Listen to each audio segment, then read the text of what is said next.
सिंचन fitness yoga की यात्रा में आपका एक बार फिर से स्वागत है। मैं आपके लिए मदर्स डे स्पेशल योगा के बारे में कुछ जानकारियाँ दूंगी। ठीक है, आज 11 मई 2025 यानी कि mother's day.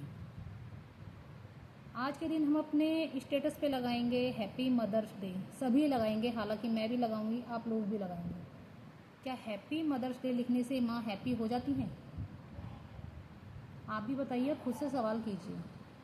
Happy mothers day लिखने से माँ हैप्पी हो जाती हैं? क्योंकि जिन माँओं को पढ़ना नहीं आता तो वो पढ़ेंगी कैसे? जिन माँओं को दिखता नहीं है तो वो देख के फिर पढ़ेंगी कैसे? तो हैप्पी माँ को हैप्पी रखने के लिए उनके साथ कुछ टाइम बिताओ, उनके साथ कुछ योगा करो, उनके साथ खाना पीना खाओ एक साथ बैठकर। वो तभी तो हैप्पी होंगी, जभी तो हम कह सकते हैं कि हैप्पी मदर्स डे। एक दिन हैप्पी मदर्स डे मनाने से कोई मतलब नहीं बनता। माँ को रोज़ हैप्पी रखना चाहिए। एक दिन हैप्पी मदर्स डे मनाओ, उसे क्या फ़ायदा? जब माँ रोज़ खुश रहेगी तो हमारा घर, हमारा नेचर, हम खुद हमेशा हैप्पी रहेंगे। क्योंकि जो घर में माँ बाप होते हैं वो सबसे बड़े मेन मुखिया होते हैं। जब वही दुखी रहेंगे तो हम कैसे खुश रह सकते हैं? आप ही बताओ सोचकर। आजकल की भागदौड़ भरी ज़िंदगी में ना तो माँओं के पास इतना टाइम होता है, ना पिताओं के पास इतना टाइम होता है कि वो अपने लिए टाइम निकाल सकते हैं। लेकिन हम बच्चों का तो फ़र्ज़ बनता है ना कि अपने माँ बाप के लिए हम टाइम निकालें, उन्हें हैप्पी रखें, उनके साथ टाइम स्पेंड करें, उन्हें हम कहीं घुमाने ले जाएं, उनके साथ खाना खाएं। चाहे हाउसवाइफ हो या वर्किंग वूमेन, उनके लिए इतना टाइम नहीं होता।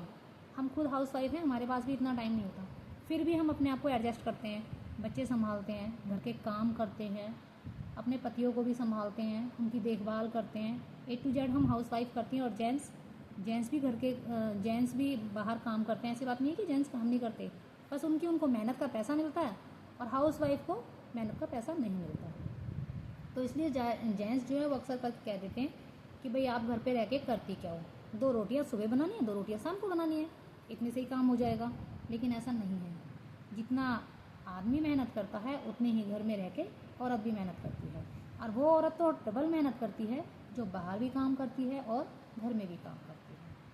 तो प्लीज़ आप उन औरतों का भी सम्मान करें और अपनी बीवियों का, अपनी माँओं का भी सम्मान करें और उनके साथ टाइम स्पेंड करें।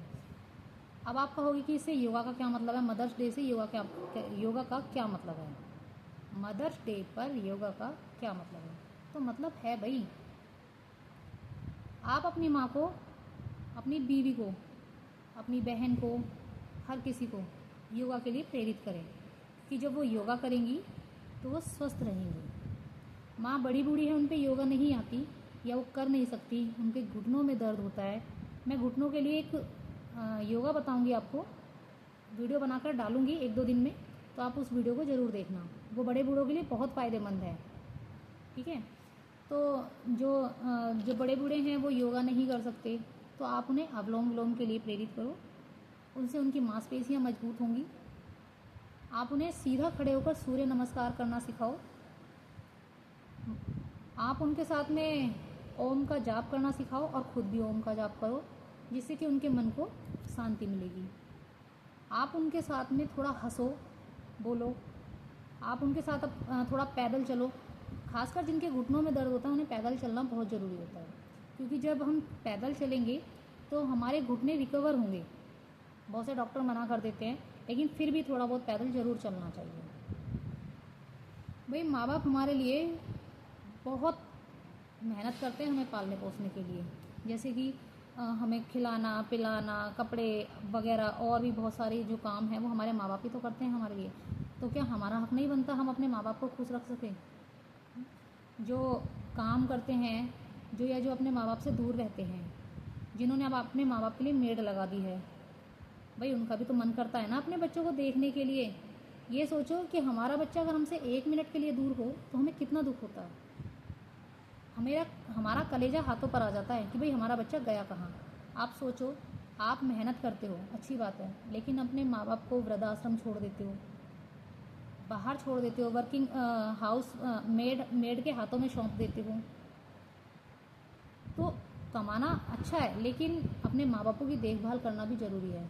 जिनके पास टाइम नहीं है वो अपने माँ बाप से महीने में एक बार, हफ्ते में एक बार, 2 महीने में या 6 महीने में आकर आप उनसे एक बार मिल तो सकते हो ना।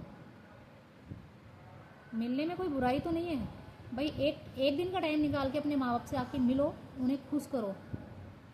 जब वो खुश रहेंगे तो आप खुश रहोगे कि माँ बाप घर की जन्नत होते हैं। तो आप माँ बाप को खुश रखो।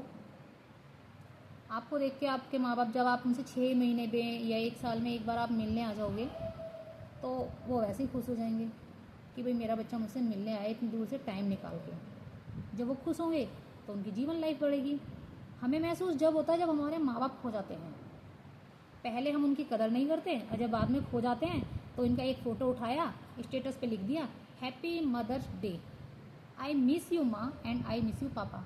जब आपने उनका जीते जी मान नहीं रखा, जीते जी आप उनको खुश नहीं रख सके, तो क्या फ़ायदा हैप्पी मदर्स डे और हैप्पी फादर्स डे बनाने का।